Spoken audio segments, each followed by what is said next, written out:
Hello, David here. With Courtney. And this is the Post-Race Podcast, episode 16. I'm surprised you knew that. I didn't know. Well, I just edited the last episode, so I do know it now off the top of my head. 16 episodes, not too bad in the course of a little over a year. Yeah. So on average, we're doing more than one a month, which is more than I thought we would. So yeah. So anyways, jumping into it, this is the episode on the Tahoe 200 endurance run put on by Destination Trail Race, a local company up here in the Pacific Northwest, run by Candace Burt and her team. And this was the A race for me, kind of for this year. And everything I was doing, working towards this year was for this race. And it's a crazy one. So it is a 200-mile foot race. You have 100 hours to complete it. It takes place around Lake Tahoe, so it circumnavigates the entire lake. And I guess it takes place from September 13th to whatever 17th or something like that, maybe 18th, whatever 100 hours is from 9 a.m. on September 13th, which was Friday. So it started on Friday the 13th. Little bad luck there. And a full moon. And harvest, full moon. So I guess just jumping into it, I'll read the course description for it before we start to dig into, my actual race and how that went or didn't go. So this is directly off the website. So the Tahoe 200 is a scenic trail loop course that goes around Lake Tahoe in California and Nevada. So you get to go through 2 states. The races mostly use the Tahoe Rim Trail, but deviates around Mount Rose Wilderness, Granite Chief Wilderness, and to the west of the Desolation Wilderness, taking runners along a 205-mile tour, which, it's not 200 miles. It's like 205.5. A 205-mile tour of the lake and surrounding areas. Runners will experience the highs and lows of the terrain and their own consciousness on this epic journey. The course traverses some of the most stunning trails in the United States, with plentiful alpine lakes, high-altitude forests, rock-strewn landscapes, and otherworldly sights. The area is home to a diverse wildlife population, including black bears, mountain lions, martens. I guess I don't really know what those are. Birds? I don't know. No Bobcats, idea. mule deer, marmots, porcupines, raccoons, and many types of squirrels, birds, fish, and other animals. And so it also gives some stats. So the amount of single track is 176.5 miles. The amount of paved road is 8 miles. And then 4x4 dirt roads, which is just Jeep roads, the goddamn Rubicon Trail, is 21 miles. And I don't know if I believe those stats, but we'll get more into that in a minute. So that's kind of the overview of the course. 205.5 miles and roughly 40,000 feet of climbing and descent because it's a loop. So you have 80,000 feet of elevation change over the course of that 200 miles. And like I said, 40,000 feet of climbing. So, you're averaging 20,000 feet per 100 miles. Or if you want to look at it another way, you're averaging 200 feet per mile. Dang, which when you think about it like that, it's quite a bit, yeah. And of course, it's dispersed, if you look at the elevation profile, it's not a consistent climb or anything like that. So anyways, let's get into the actual meat and potatoes of the episode rather than just promoting this race pretty much, which is what we've done. So I guess, I don't know, where do we start? Well, we do have our overview of everything that we've set out. I don't know if you want to start with that or if you want to end with that. I don't know what that means. You know what that means. We've set it up every episode. Well, yeah, what's the first question? The basic overview of the race, which we just talked about. That's what we just did, yeah. Your training. Okay, yeah, training. So, I guess, okay, so it says the last 6 weeks, so I don't know if you want to... Well, yeah, I'll expand a bit more because a race this big, I think you can look at it a bunch of different ways. And for me, I was looking at it more of, this is an adventure. I'm not trying to win or anything like that. And it became pretty clear a couple weeks ago, or I guess a couple months ago even.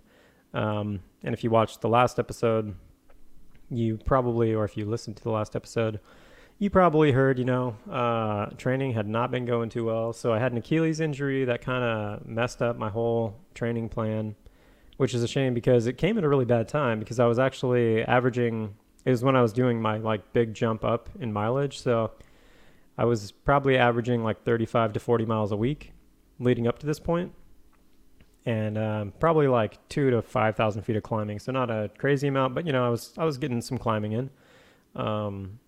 And then I started to mix in a lot more road work just to get more miles, because it's, for me at least, it's easier, to do 8 miles on the road every other day or something like that, just to get some higher volume. And so that's kind of what I was trying to do. And I was feeling some strain on my Achilles, and I was out running on the Western Chehalis Trail, which is our local bike path. So it's asphalt or blacktop. And I was just running on that, and I just felt some tension or pressure on my Achilles, and it just was getting worse and worse, but I was still like 3 miles away from the house or something like that before it finally I felt something go. I've actually torn my Achilles before, so I know what it feels like and how horrible it feels. And it wasn't that, luckily. But I don't think I knew that. Yeah, it was actually when I was in high school, when I was skating. But so luckily it wasn't that bad, but I did feel something like tear. So maybe it was like a very partial tear or a very minor partial tear or something like that. So I've just been saying, I strained it, and which maybe that's the correct medical term. I don't know. So anyways, that was like 3 or 4 months ago, and goddamn Achilles take forever to heal. And so that really did screw up a ton of my whole summer. And it came, like I said, right when I was ramping up to do these big races. So I had the Never Summer 100K was a big one that I was really excited about. And then, my return to Squamish, I was going to, nip that in the bud. So those were kind of the 2 big ones. And then obviously Tahoe. And so those were going to lead into Tahoe. And I was feeling pretty good about all of them, really. And I thought that would be pretty good training, too, because I figured Never Summer, it's 100K, but it's like the difficulty of, a lot of 100-mile races. So I figured that'd be a good training run for Tahoe. And it has a ton of climbing. So anyways, I won't go into that too much because we talked about it a little bit on the last episode. But yeah, long story short, the Achilles didn't heal in time. So we just ended up flying out there and messing around. And then, Squamish, I ended up dropping because... during the climbs, the Achilles was just kind of yelling at me, not feeling good. And I was like, well, I know I could probably finish this, but do I want to risk Tahoe for this race? And the answer was no. So I dropped from that halfway through, same place I dropped when I tried to do the 50-50 last year. And so, training wise, I was climbing steadily in my volume per week. I was in that, I think when I hurt my Achilles, I was just under 60 miles a week. And before, I was hoping to kind of peak out around like 75-ish to 80 miles a week with like 10,000 feet of climbing, or maybe 15,000 feet of climbing, somewhere in there. That was kind of the goal. And, if I could get plus or minus, 5 to 10 miles within that, I'd be happy. And, unfortunately, I never got above 50 miles a week, I don't think. And so by the time Tahoe rolled around, I was back up to, I think I hit a couple 40s. And I was doing a decent amount of climbing, and we did have the Roots Rock around the clock. Oh, yeah. Where, at least I went over a marathon, which is the first time I had done that in a really long time. And so I had a little bit of hope, I guess, that maybe I can make this thing work for at least 100 miles. So, in terms of training, that's kind of where I was at, I was just hoping, well, we'll see what happens, basically, because I had no idea how far I could actually go.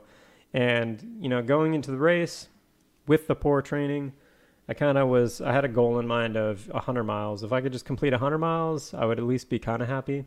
And that would give me a chance to run with some of my friends and, see a decent amount of the course. So that was the plan. And, I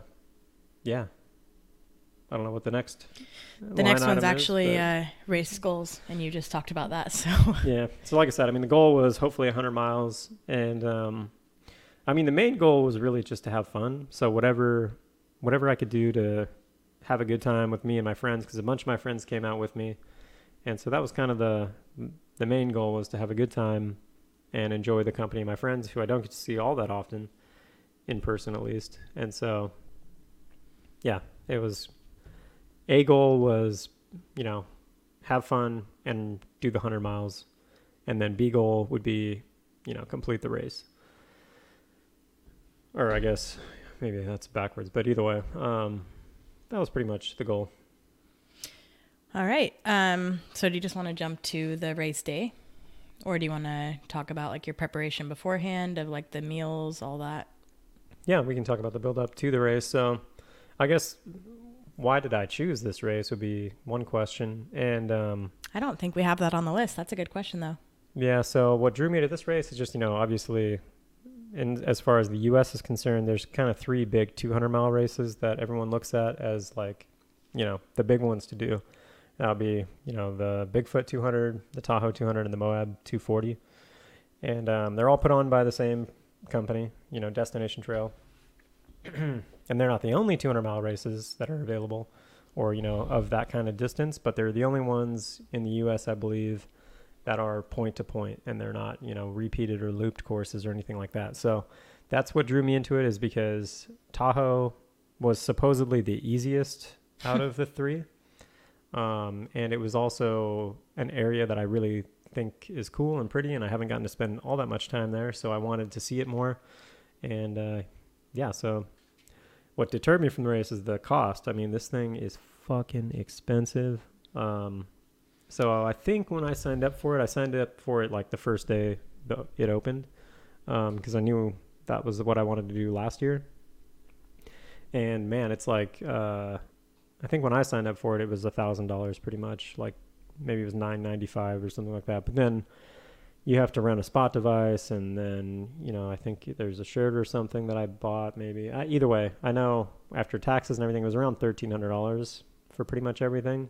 And then on top of that, you have to get there. So the lodging and whatever you're doing to get out there, and so I mean, I'll just say that up front. I think. So I had Courtney, the girl, come with me. She joined me, and she was going to be, kind of the crew chief, primary pacer role. And then I had a bunch of my friends come. So we had Nick, 5 other Jimmy, guys, Rodeo, Ben, and Mike. Mm-hmm. And so they all joined us out there. And so what I ended up doing was I Airbnb'd a cabin out at Donner Lake, which is only like a half an hour away from the start. And this was probably the best part of the whole trip, because the cabin was like $113 a night. It was really nice, slept too. All of us. It was really nice. Like I said, it was out on Donner Lake, which is a little bit north of Tahoe City. And so, yeah, we actually went out early. So we left the 11th, September 11th. Mm-hmm. And we just drove straight there from Olympia, Washington, which is like a 11-hour drive. So that was a brutal drive. And then we just stayed 2 nights in that cabin. And we were going to originally stay in Crater Lake, but we ended up not, because there's a mandatory meeting on Thursday or on Friday. Thursday. Yeah, it was Thursday. On Thursday at noon for some reason, which was a little annoying because, it wasn't updated in the runner's manual for a while. And so I thought I had time to drive out there the next day, but it ended up not. So, and there's a couple things like that I would complain about, but I'll complain about it a little bit later. So, just focusing on the overall cost here. I also rented a car. I actually rented a minivan to go out there. So the car rental, which was almost $1,000, the lodging, which was like $250 after everything. I spent probably $300 on food and drinks and stuff for everyone, and then I spent probably $100 on myself for things like actual race nutrition and things like that, and some minor like medical things that I wanted for the race. And then that's excluding all my gear, because the gear, anyone who runs knows if you like buying gear, it's not hard to spend a lot of money on it. And I do kind of like buying gear, so I'll leave the gear out of it for now, and maybe we'll talk more about that later. But so just to sign up for the race, get there, and get to the start line with my friends. It was, maybe right around $2,000, probably a little over $2,000. And then, the gear that I was wearing was probably another $300 to $500 total. Easily $500. And if you include my lights and stuff that I had, like my headlamps and all that, was probably another couple hundred. So, I mean, easily easily all in for the race, I'd probably spent around 3,000, which is insane to think about when it's like a foot race. And that's part of the reason why I'm so depressed about it, because spoiler alert, if you didn't hear on this last bit or the last podcast, yeah, I did not finish. And so the not finishing wasn't the part that bummed me out all that much, but oops, sorry. But it was more the way in which things unfolded, and we'll talk about that more in a minute. So yeah, basically getting to the race from Washington, not flying, just driving and stuff. Yeah, it was, and bringing as big of a crew as I did. Obviously, you could do this a lot cheaper. You could easily cut that number in half if you went a cheaper route. Well, it's hard to cut it in half too much because the race itself, is like $1,300. So, and that's if you sign up early. So anyways, I kind of went on a little bit of a tangent there, but that's kind of why I chose it and how much it cost to actually get to the start line, for me at least. So we went to Walmart before the race, and that's where we got a bunch of David actually went with one of the boys, and they got a bunch of just snacks and treats and stuff to fuel us for like 5 days in a car. Yeah, well, luckily it was close to Halloween, so we bought a bunch of Halloween candy. Which we don't even have anymore. Yeah, we gave it all away. We had to. But yeah, so he bought a bunch of just like treats and snacks for everyone to eat. Just to keep everyone comfortable while we were sitting in a car for a couple of days or whatever. And then drinks, all that stuff. What else? I mean, I guess if you just want to start at the beginning of the race, because everything else is just your gear. Yeah. So, I mean, unfortunately, the race itself didn't last all that long for me. So, it started, I guess it was Friday morning at 9 a.m., which I actually like that start time. And so, it really wasn't too much of a hassle to get up. I mean, we still got up somewhat early. I think it was probably 6:30 that I got up. But, so going into the race, we actually got a bunch of warnings, excuse me, about weather and stuff. So I thought you were going to say about the bears. Well, bears too. Yeah. I mean, so leading up to the race, there was, and this was pretty recent. I mean, it was like less than a week before the race, we got a notice like, hey, there's a good chance it might snow. And so there's this big focus on, oh man, it's going to get real cold. Like it's going to be cold. And then during the day, it's supposed to be kind of chill, whatever. Ooh, excuse me. And, so that was kind of the worry going into it, was that it was going to get really, really cold. And it did, but luckily not for me. So that was a huge worry. And then there was some issues with the parking, which was kind of shitty on Candace's part, and or Destination Trail, whatever. It was kind of shitty on their part because the main place that hosts the event, they actually decided to charge for parking this year. And so it was like $25 a day with, $100, I guess, I think was what they charged you to stay the whole race. But you didn't know that until the day before the race. Yeah, she sent out an email like the night before or something, or the 2 days before, saying, hey, by the way, if you're going to leave your car there, you have to buy like a parking pass or you're going to get towed. Which, I mean, that could have been people's plan if they're going alone, just to keep their car at the start and then get back to it at the end. Oh, guaranteed. People were pissed on Facebook. So there's the Tahoe Facebook page, Tahoe 200 Facebook page. And yeah, people were mad. And rightfully so. I mean, that's pretty fucked up. And you're already spending a lot of money in trying to plan this out. So 2 days and that's before what people were complaining about. They're like, I spent, $1,300 fucking dollars on this race and you can't cover my parking. Like, what the hell? And so that was annoying. Luckily, it didn't matter for me because, I had my friends driving around the van. But yeah, so that was really annoying to some people.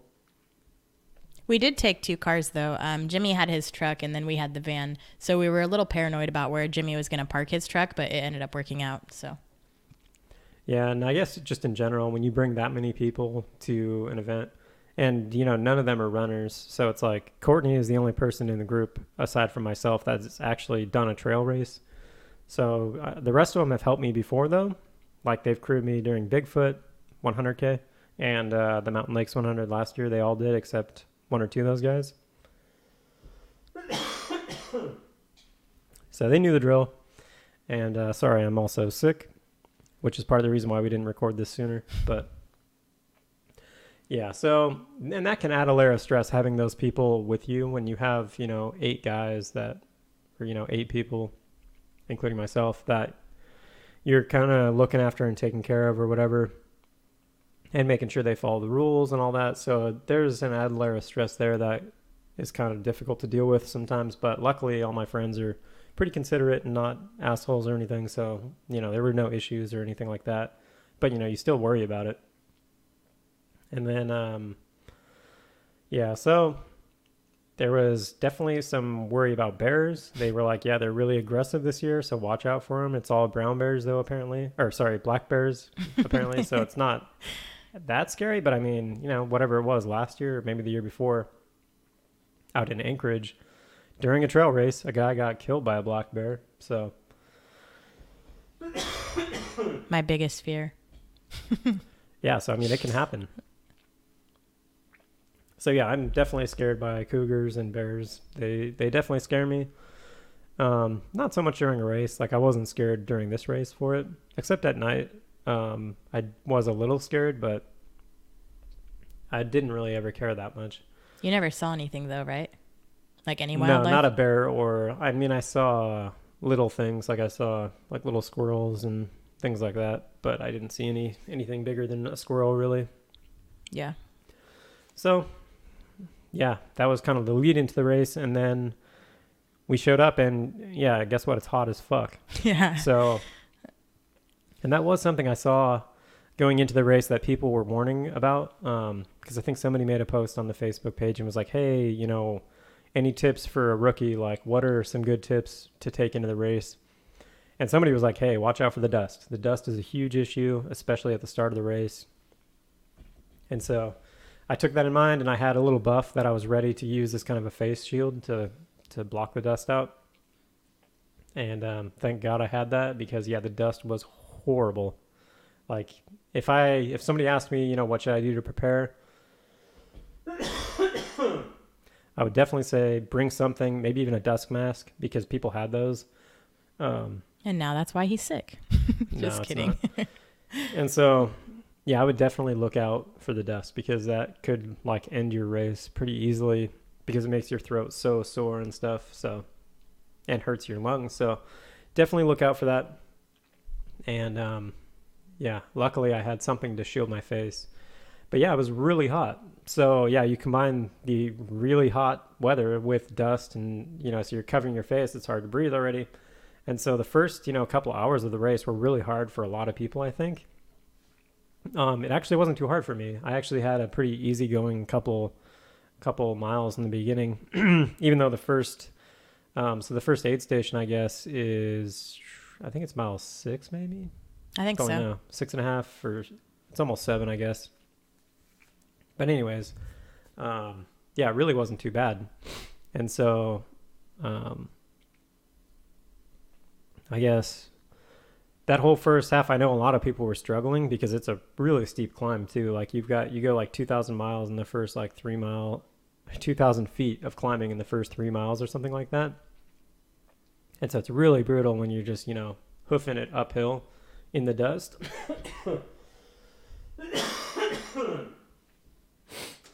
So we weren't going to see him until I believe it was mile like 23 or so that we ended up seeing him at. And then again at mile like 60 something or other. And so we were sitting at mile, I think like 23. We were sitting there and just watching. 24 at Loon Lake. And so we were watching everybody come in. And I mean, there was definitely people struggling. Like it was hot for sure. I mean, just us, like we didn't want to sit in the sun. So imagine just like running out in the sun, like nothing to, just no trees or anything. It was just like wide open. And people were coming in just like coughing really bad just because of all the dust and like definitely not really anybody, no one was really sunburned yet, but there was definitely people like complaining that it was like beating on them and it was really hot and like the hottest they've ever felt. But yeah, so it was good when David came in and he looked really fresh and looked really good. And yeah, he definitely said it was hot for sure, but he looked good. Yeah, so that first like 24 miles or whatever, and before I got to my crew the first time, my plan was just take it really easy, you know, nice, and don't exert any effort that feels like beyond, you know, the minimum pretty much. So I was walking any uphill. There really wasn't much of an opportunity to run downhill, because a lot of the road, or a lot of the trail that was down, was actually just these steep, jagged Jeep roads that were like, I don't know. They were some of the worst things I've ever ran on, because it was just like these huge boulders going downhill. So you can't like bomb the hills or anything like that. It's pretty much just, you're just climbing down a hill. And so it really made me underestimate the amount of time it was going to take me to get places. Because I think I was hoping I would get to, I was thinking I'd get to the first pacer at like maybe, I guess it'd be like 13 hours, 14 hours. That was my initial thought. And then somebody right before the race started, they sent out like a pacing chart kind of thing. Well, it wasn't a pacing chart, but they sent out the finish times and like everyone's times in and out of the aid stations from the last time the course was ran in this direction. Because every year they swap running clockwise or counterclockwise around the lake. And so yeah, I looked, and like, yeah, the first place people were like 14 hours into the, you know, 100K mark, which is where you can pick up your pacer. And so I was like, all right, well, you know, the day before the race, I'm like, all right, well, apparently it's going to take me a lot longer than that. But when you look at the map or the like elevation profile and stuff, it's like, man, I should be cruising. Like, why would it take me more than 14 hours? And then I found out, because the fucking Jeep roads, which apparently there's 21 miles of, but they're all in that first 100K apparently. And so yeah, you're on the very popular apparently Jeep Rubicon, or whatever, the Rubicon Jeep Trail, which fucking sucked. That was by far the worst part of the race. And the trail just never ended. And unfortunately, I thought that there really wouldn't be too many Jeeps out there because it was a Friday afternoon. But no, dude, like, we would have to wait in line for the Jeeps to like come up or come down or whatever, because there really isn't much space. And you're just on these stupid Jeep roads forever. And it's not just like a road. I mean, they're like crawling, you know, it's like they're Jeep crawling, like they're rock crawling and stuff. And so it's like these really steep, jagged inclines or declines or whatever with these huge boulders. And so, yeah, it sucks. That was definitely the worst part of the race by far. And that's what I saw the most of for the section that I ran, which was really unfortunate because, yeah, I was hoping to see the beauty of Tahoe. And I was just limited to seeing shitty Jeep roads for most of my time out there. So the coolest part that I actually saw was probably both at night and right after we climbed that first climb on the ski lift at the start, because you do get some pretty cool views there. But that was pretty much it. I mean, the Jeep trails were just so fucking bad. Like, it was the worst terrain I've ever like ran a race on. And while I'm on it, I'm just like, man, I know I only have a limited amount of time before something goes wrong, whether it's my Achilles or whatever, like my legs give out. And so I was definitely like kind of pissed that I'm like wasting my time on Jeep roads. I'm just like, man, I wish these were dispersed out more. But it would just be like, yeah, here's an 8-mile section of Jeep roads. Here's a 1-mile section on a paved road. And then here's 3 more miles on a Jeep road. Here's like half a mile of single track. And then so the first part of the race, when you're going counterclockwise, which is the direction we ran, sucks. Like, that whole section pretty much sucks. And which is unfortunate because at the aid stations, you know, people are complaining or whatever. And everyone's saying like, well, yeah, the first half of the race going this direction kind of sucks. But the second half is super pretty. It's really awesome. It's like a lot easier terrain to run on. Because that's kind of what I had forgot is how horrible running on that kind of stuff affects your feet. Because I haven't had any issues with my feet in years. Ever since I found out like what works for me, which is using Injinji socks with ultras, specifically a half size up in ultras. I haven't had a single blister really on my foot. I mean, really minor ones or something like that, but I've never had any toenails fall off or anything since then. And I had that before. Like the very first trail race I ever ran, I was wearing the Salomon Sense Pros, I think. And I had a toenail fall off, and it was a 25K. And so anyways, yeah, you're on these Jeep roads, because everyone's using poles, and it's like the poles really aren't helping you at all. They're actually kind of hindering it because the poles are getting caught in these big boulders. And so it's horrible. If there's one thing I'm going to warn people about, it's the dust and then the Jeep roads. Those are the worst parts of the race, for me at least. And they're really demoralizing to like be on and deal with. And then you go through a Jeep town. I forget what it was called. It's like Jeep Springs or something like that, or Rubicon Springs, which was actually kind of cool. If it wasn't sandwiched in between like 10 miles of Jeep roads. But yeah, I don't know how much more there were after I finished, because I feel like I went on all 21 miles of that. So maybe I did, I don't know. But yeah, that's the rant on the Jeep trails or Jeep roads. They really suck. I wish I didn't have to do that, because that kind of ruined a big chunk of the race for me. And breathing in the exhaust, and then there's like motor oil and gasoline leaking off of a lot of these vehicles, and so it's just like all over the trail, and didn't really like it. So if you were doing it clockwise, you would have done that at the end? Yeah. And that would have been downhill or uphill? Most of it would have been uphill going that way, because most of it was downhill the direction we were going. Yeah. Which, yeah, I'm a much stronger runner going down than I am. Well, I'm a pretty powerful hiker uphill. But yeah, downhill I feel like my legs are built better for. Like it takes a long time for my hamstrings or my quads to like kind of blow out. So yeah. We didn't really talk about much of what we did as crewing. So while we were waiting at Loon Lake. Yeah, because it took me about 8 hours to do a marathon. So we're just kind of driving around, got to Loon Lake, and we got there. I think you said you were going to come in like 6 hours or 8 hours. You said 6 to 8 hours, I think is what you said. Yeah. And so I think we got there about like 4 hours after he had started, or maybe like 5, somewhere around there. And so we knew we had a little bit of time before he was going to come in, and we didn't even see the first place runner in yet. So we knew we had a little bit of time, and it was hot. Like it was definitely a hot day.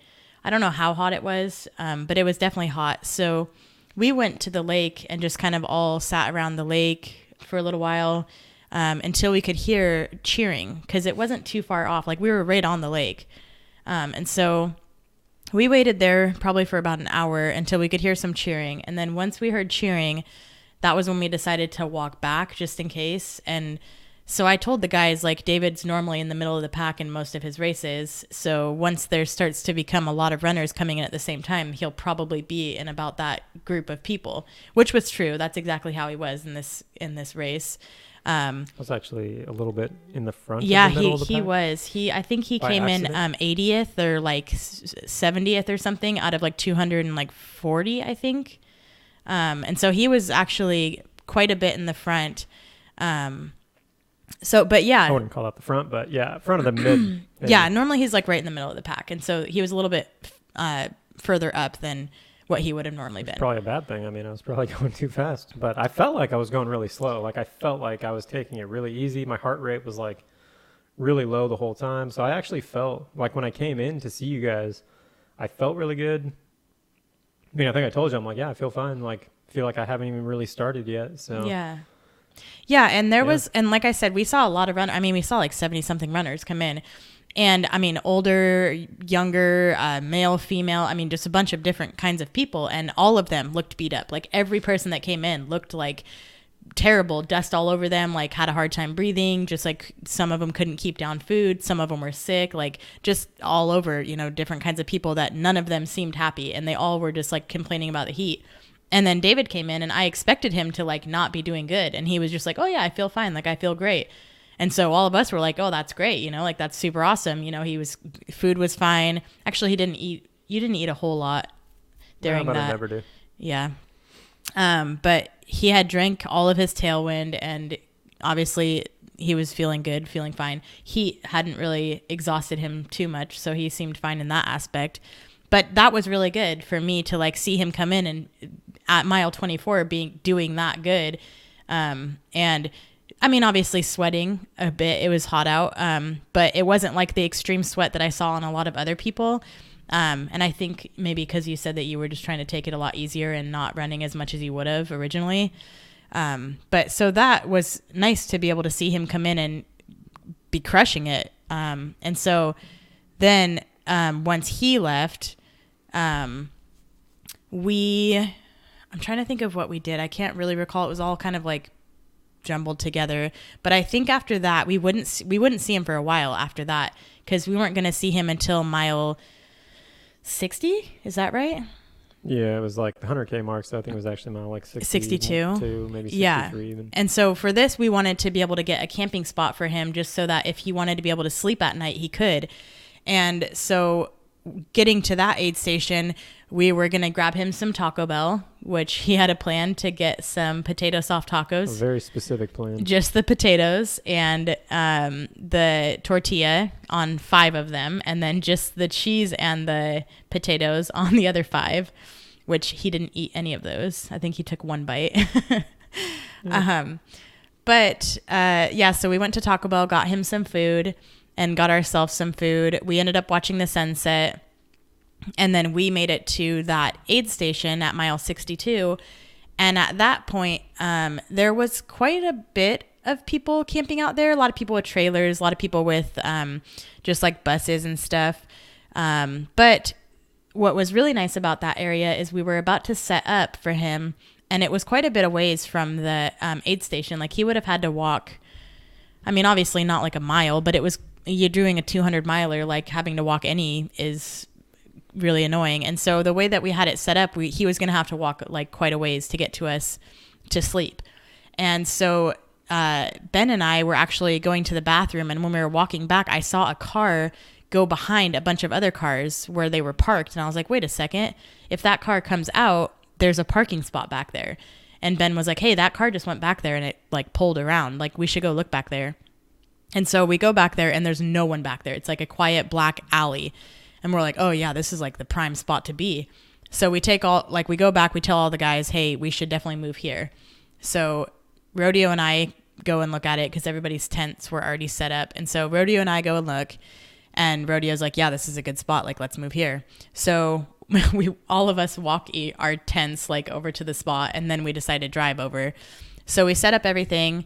And at this point, I think once everything was set up, it was probably about 10 p.m., maybe like 9:30. And I think all the guys went to bed at around 10 or 11. And I didn't bring a tent, so I just slept in the cot outside, just in a sleeping bag. But I mean, so I bought this cot from REI. That was like $170 or something like that. I forget. It was like the King Cot 3 or something. Really nice cot. It was really nice. It was super comfortable too. But it was definitely cold out. Like it was a really cold night. I returned it, by the way. And I did not keep the cot. Yeah, it was definitely cold out. And I just couldn't sleep because I knew that he was running in the night. And it's just stressful when you have a runner that you're worried about, and you just know that like the night is just the scariest time to be running, just because, you know, you haven't slept, it's cold, anything can go wrong at night.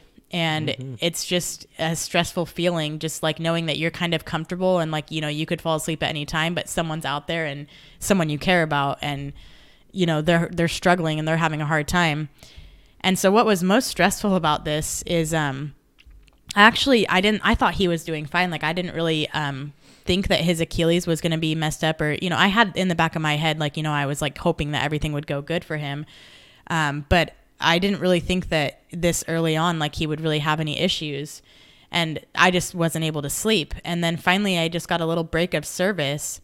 And at that point he had wrote me, it was at like midnight or so, and he had said, you know, like, man, my Achilles is really flaring up. Like it's not looking too good. And this was at mile 40. And so I was like, oh man, like if at mile 40, he's already texting me this, like that's not good news. I mean, he still has 165 miles to do. And so I kind of woke the guys up. And at this point I was like, hey, you guys can just go ahead and sleep, sleep through the night. And they're like, what do you mean? Because they were supposed to pace him in the middle of the night, like he was going to come in, and probably around like 6 a.m. or so, we were going to start running. And so I was just telling the guys, like, hey, you can just sleep because it's not looking good. Like, I don't think he's going to come in strong. Like he's complaining about his Achilles, and that's not good. And so they were kind of worried, but I think everybody was just so tired that they just kept sleeping. And for me, like, I just couldn't sleep because at that point I knew like he was already struggling. And he was 40 miles in. He still had 20 more miles or 22 more miles until he was even going to get to us. And his Achilles was not doing great.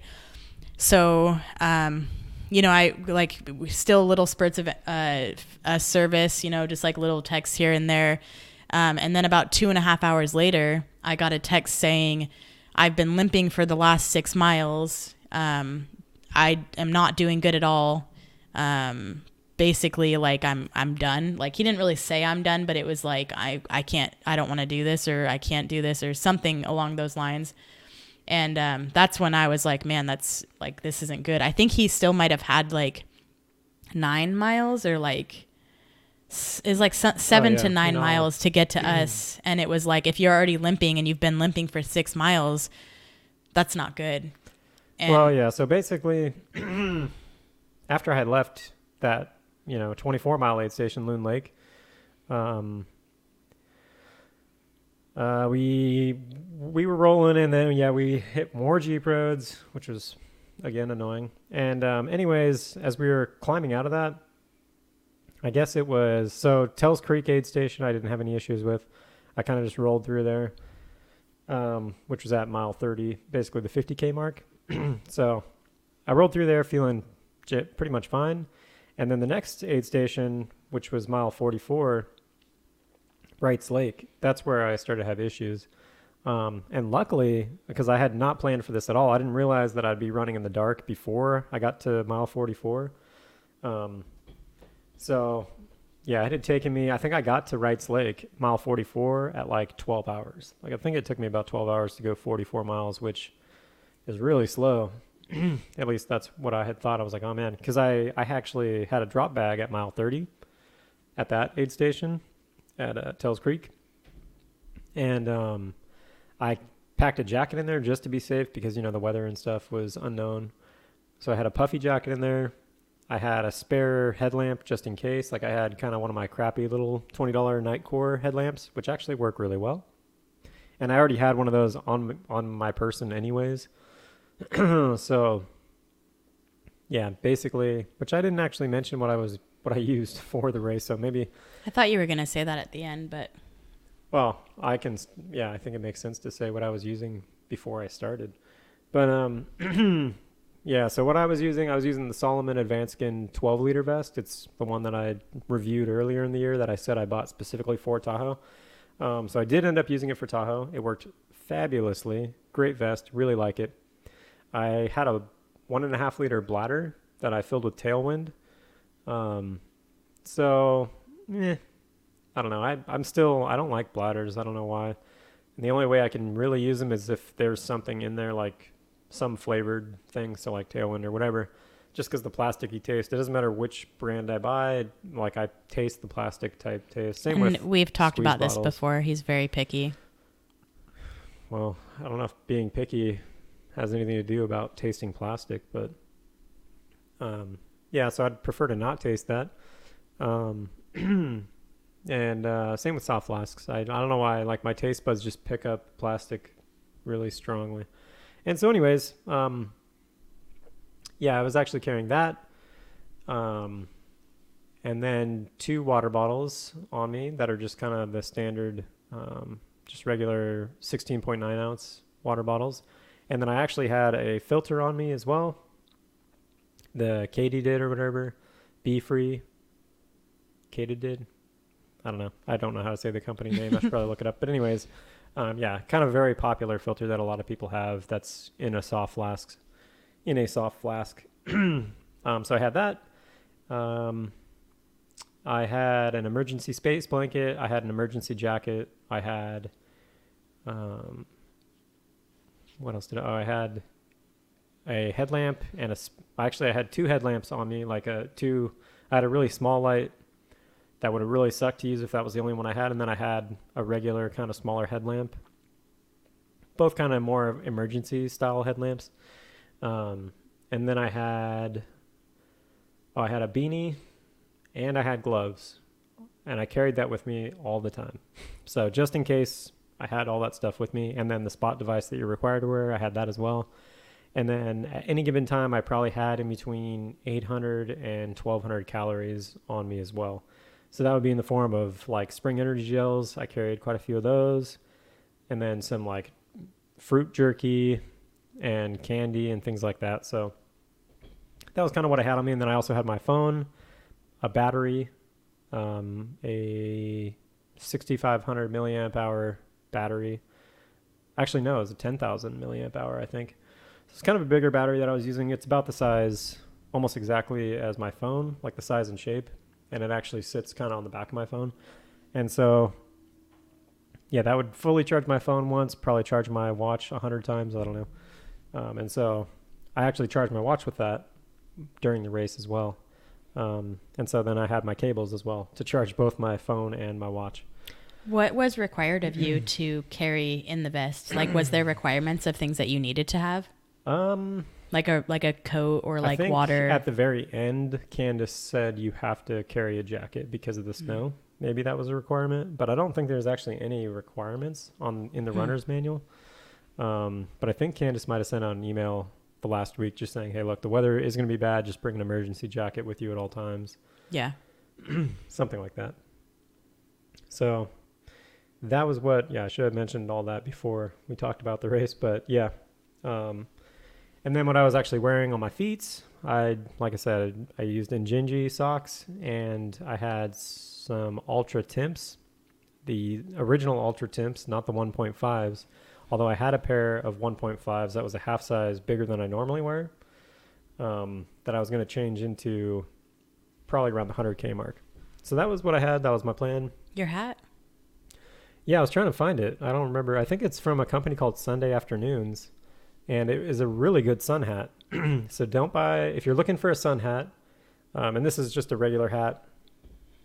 So this would be regular hat, but it's got the brim around the sides. I should just have it with me to talk about right now, but too bad I don't. And yeah, that hat is awesome. I mean, it's so much better than the outdoor research one that I had tried at Sun Mountain.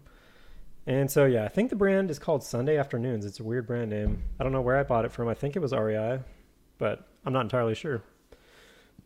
But it's really great. I love it. It's a good hat. His ears get sunburned really easily too, so that's a good hat to... I'm a fair-skinned boy. Yeah. I am. No, you're not. Burn easily. But you have to tan skin, so you're not really fair-skinned. Look how white I am. It's the winter. It just started. But yeah, anyways, that hat was a lifesaver. It was a really, really good hat. I really like it. So I'd recommend that a lot. Sorry, I don't have the model number, but if you search Sunday Afternoons, whatever, sun hat, I'm sure it'll probably come up. And it's got the, what's the brim? What is the... Oh, it's got a split brim or something. I don't know. It's pretty cool. But yeah, check it out. It's good. And then for the rest of your gear that you were wearing, what did you have for a shirt? Everything. You didn't say, you just said what was in your pack and your shoes. Oh, I don't know. I don't know what my shirt was. I just wear... a button up? Oh yeah, I was wearing a button up. It was actually an REI brand shirt. But I wouldn't recommend it. It sucks. But it works for me. It's okay for me, but I doubt many other people would like it. I think I was wearing some Patagucci shorts. I don't really remember either, though. They might not have been. So I think I was wearing Patagonia shorts. To be honest, I haven't found a really good setup for shorts and a shirt. So I wouldn't really recommend anything that I've used up until this point, at least not if you're my body type, which is kind of a weird body type for runners. However, my jacket. So I would recommend, I do have an outdoor research puffy jacket that's really good. It's like a nano puff. I love that. Packs down really small. It's really good. And then I also have a North Face waterproof jacket. It's discontinued, so you can't buy it. but I'll say it anyways. It feels like a garbage bag, and it works really well. It's maintained its waterproofness for like a year. It's insane. I don't know why they stopped selling it, but I like it.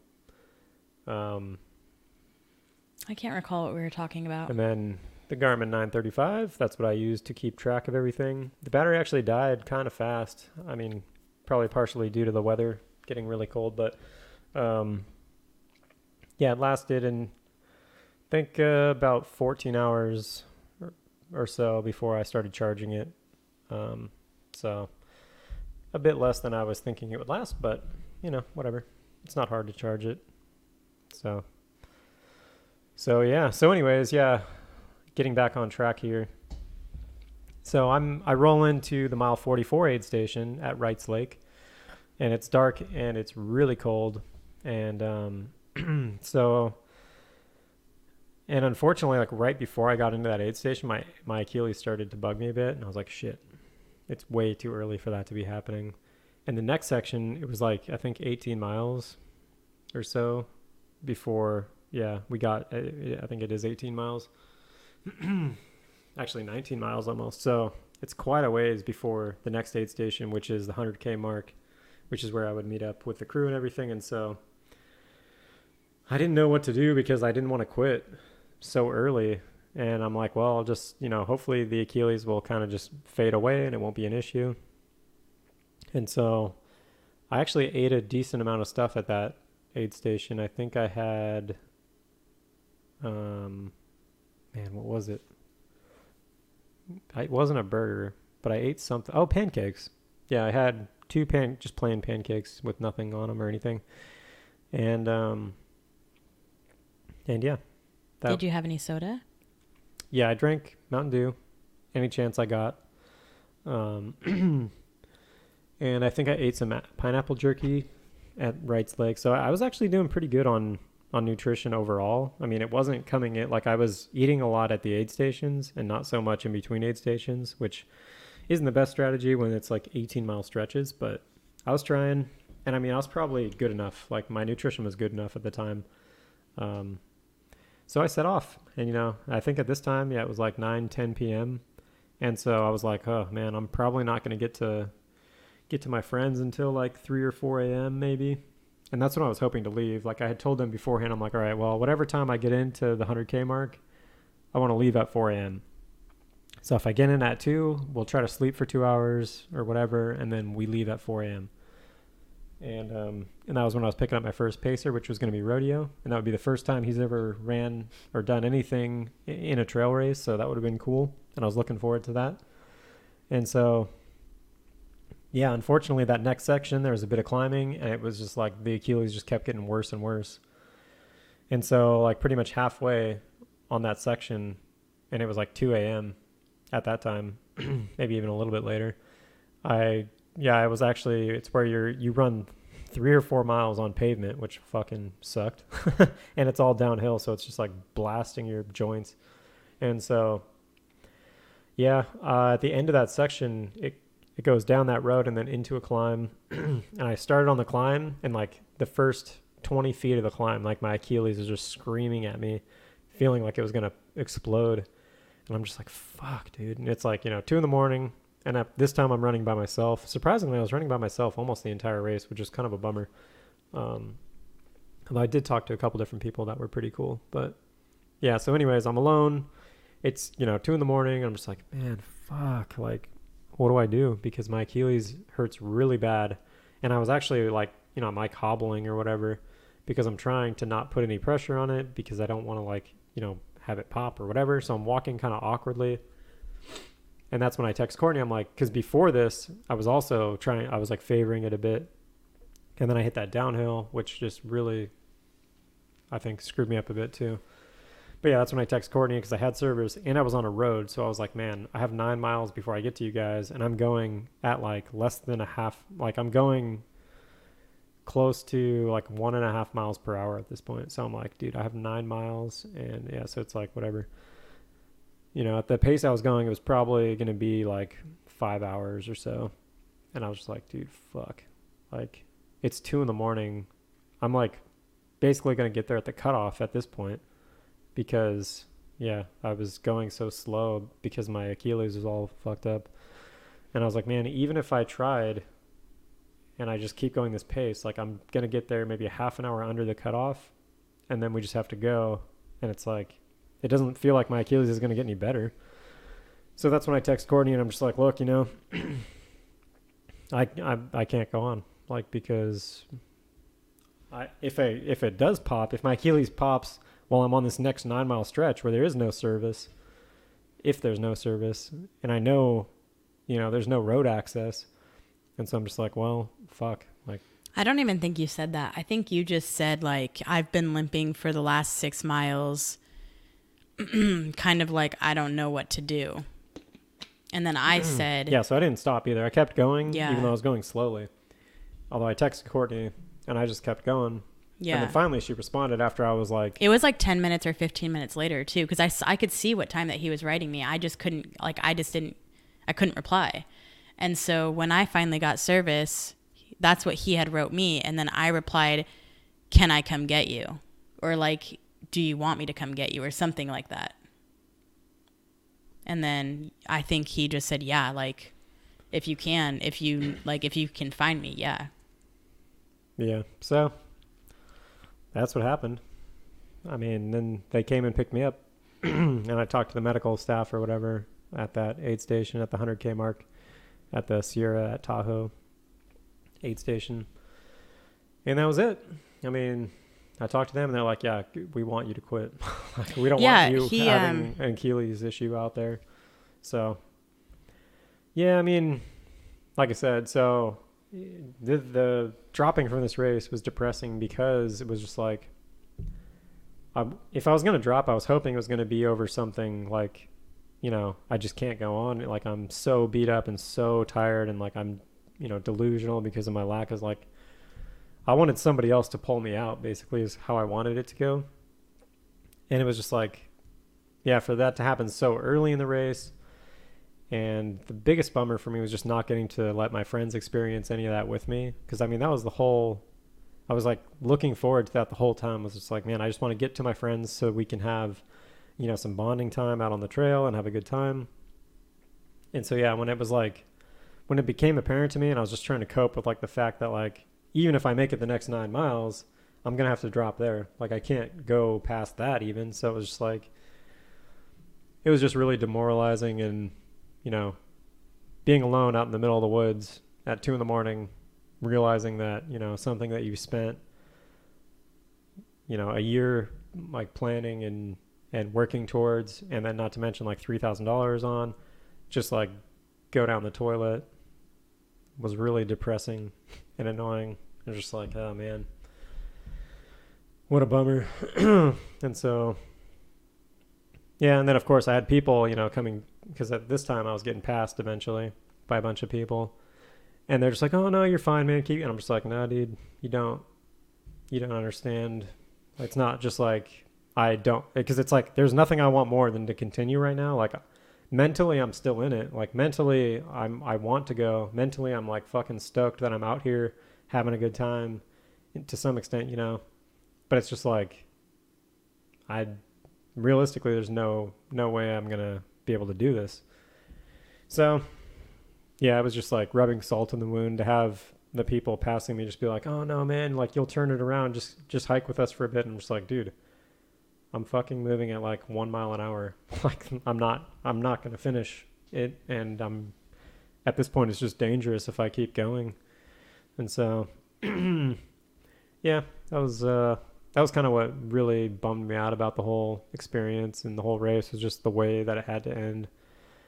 So I mean, I don't know. It's tough because, you have to sign up for this so far in advance, and you just don't, because obviously if I could have dropped and, not had to pay still like half the race fee or whatever, like,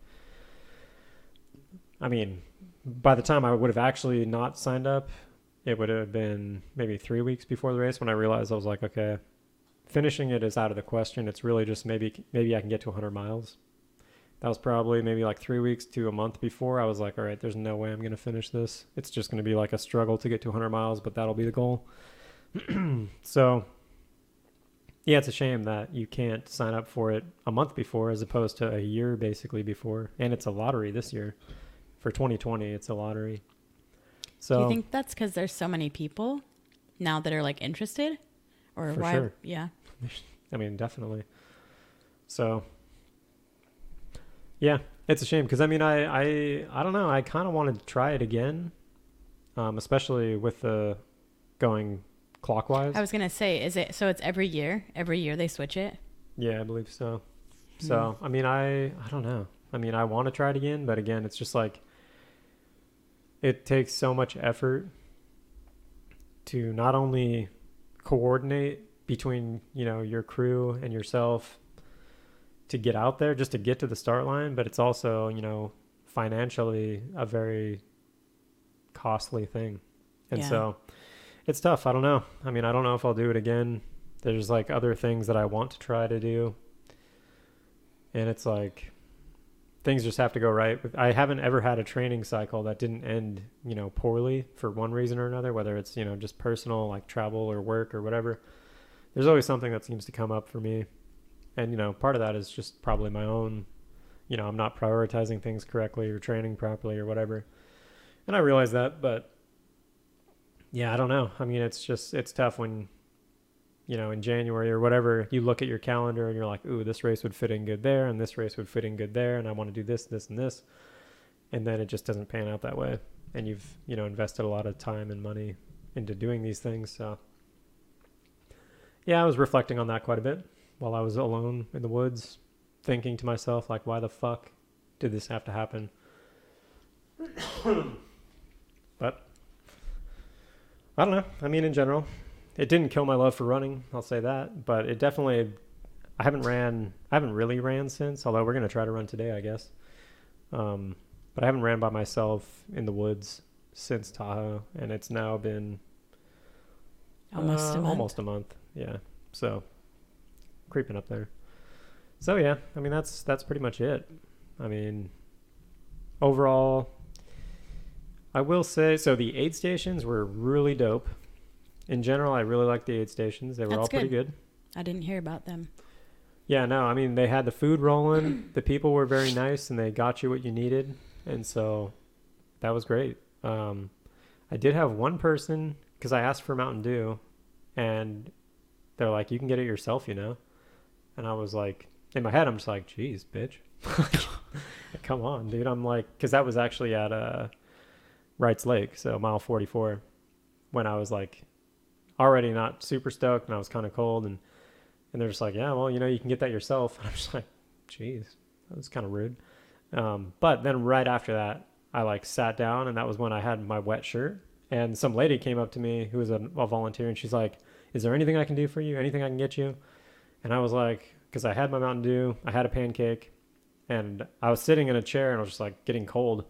And she's like, she brought up a blanket for me as well. And she's like, hey, is there anything I can do for you? Do you want this blanket? I'm like, oh yeah, sure. And she's like, you don't need anything else? You're good? And I'm just like, well, unless you can dry my shirt. Because the shirt that I was wearing, the button up, it was wet in the back from sweat. And, you know, I knew when I left that aid station, I was going to be really, really cold because it was dark and it was getting cold. And I was like, so unless you can, you know, dry my shirt, no, nothing you can do. And she's like, oh, well, I can hold it up in front of the propane heater and see if that dries it. And I'm like, really? You would do that? And she was like, yeah, sure. And so she did, and it dried it, and it was awesome. So, and I'm sure that shirt was disgusting. So that, yeah, I mean, in general, the aid stations were really great, and the people at them were really great. So that was really nice.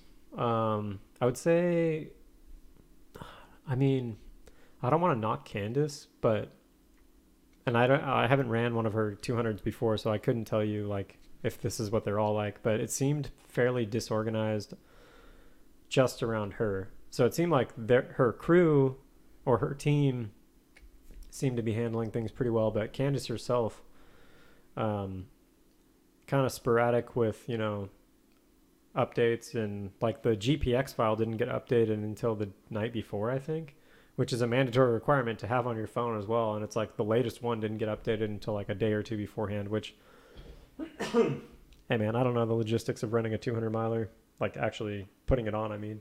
And so I'm not going to criticize it too much, but it did seem kind of weird because you'd have people on Facebook that are asking for these things, and they want to know like the parking situation and things like that, and it just seemed like the response was taking a lot longer than it probably should have. Just when you're to play devil's advocate, because I don't really give a shit. I mean, I didn't ask any questions on the Facebook page really, and I didn't really care to. I mean, in general, I don't mind going in and just thinking like, whatever. This is an adventure, and I'll just let it roll. So, if there was no water at an aid station even, it's like, well, that sucks, but whatever.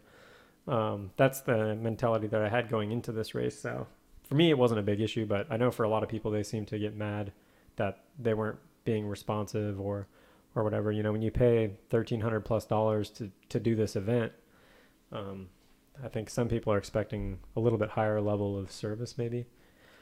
But again, I don't really give a shit.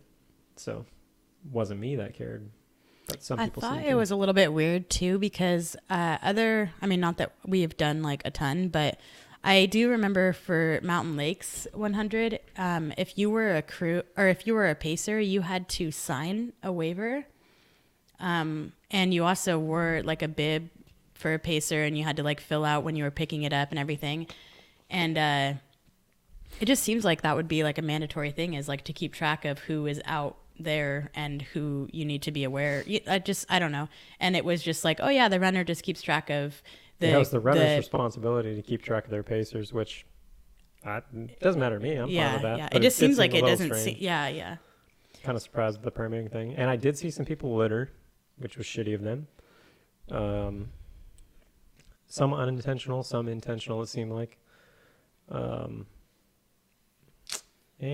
I mean, yeah, I don't know if there's anything else I really have to say about the race. It's tough. I mean, it's definitely super different than any other race that I've done, just because you have such far distances between aid stations, and it's so much more of just like, well, we're going on an adventure, dude. See you in 4 days. Which definitely appeals to me, and I think it's really cool. It's just I wish I wasn't such a piece of shit, and I would have, my body would have held together a little bit longer. So, yeah. But no, in general, I think if I could just do it for free next year, I'd be like, hell yeah, dude, I'm down. But yeah, I don't know if I'll be able to fit that into the budget. I mean, I guess I could, but can I justify it? I don't know. So if I knew I'd be healthy going into it, I would do it. But it's just like, man, it's kind of a gamble. So, yeah, that's pretty much all I got for the Tahoes. So our what's next is on our list. And we do have a race, the 19th, last man standing. Yes, this is October 19th. Okay, yeah, so that's the official end to the Tahoe discussion. Yes, sorry. Overall, I mean, what did you think of the event overall? I actually really liked it. I always like those kinds of things, though. I think it's really fun just to be able to be a part of it and just see all the other runners, see what you're going through. I just think it's really fun to just be out there and experience the craziness that's going on, and I don't know, just like the traveling, and I like it. I think it's unique. It's not like every other race, obviously. He's showing the bib. Yep, that was me bib, 109. But yeah, I just think it's fun to just be able to, hang out with David's friends, and he just has a bunch of really good friends that would just do anything for him, and it's just fun to watch them get excited about it and see somebody else that doesn't know anything about running, because they don't know about trail running at all, and just to see like them ask questions and their perspective on what it is, and I think it's just a really cool experience overall. So I love being able to be a part of it. I think it's really great. Well, I'm glad that not only them but you as well, you came, and I appreciate the support, and I'm sorry I didn't go the way I'm sorry, but what can you do? I mean, at least we tried. Yeah. I mean, that's what I try to tell myself, is it's like, well, at least we got out the door and we made it there, and, I made it 55 miles or whatever. So which is the furthest I've ran this year. And So I he, guess like, that's if good. his Achilles, like, hadn't have been messed up, like, he looked really, really good for going 55 miles. Like, Yeah, I still felt really good. I mean, obviously, I had some aches and pains and stuff, but in general, like, mentally, I was really sharp. Like, I felt like I didn't need to sleep at all. Like, I think I could have ran through that night, no problem, and probably made it, till the next night before I had to sleep. Well, and to be fair, we didn't really sleep at all. I mean, him and I just sat in the back of the van because, like I said, we didn't bring a tent. So we just sat in the back of the van and just kind of like cuddled up. Yeah, even after I Talking. dropped, I didn't sleep. Yeah. I just sat in a van for 5 hours until we drove back home the 11 hours Yeah. that same day. So Yeah. yeah. All right. That's the official end to the Tahoe discussion. I may or may not go back. I don't know. Maybe Bigfoot instead. I don't know. Bigfoot, though, I don't know, because it's, Maybe I'll do Bigfoot. 200. 100K. I heard they might not be doing it this year. Oh, really? Bummer. Yeah, it might be a permitting issue or something with one of the aid stations is really annoying to get to. I don't know. Heard about it on the Facebook page. Who knows? We'll look into it more. So yeah, that's the end of Tahoe. If you haven't already noticed, hopefully you haven't noticed, but we have a new setup that we're doing right now. So, new camera, which is a shitty camera, but it's whatever. It looks nice.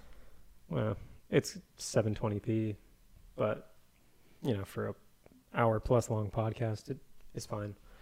And hopefully, I don't know. We don't know yet. This is the first time, so we could be recording this whole thing and it sounds like shit. And if that's the case, well, sorry, because I'm not re-recording it at this point. There might be a little bit of an echo. I heard something when we were testing it that it's hard to tell for sure if that's what was happening, but there might be a tiny bit of an echo, and if that's the case, I apologize. But, we're trying new stuff.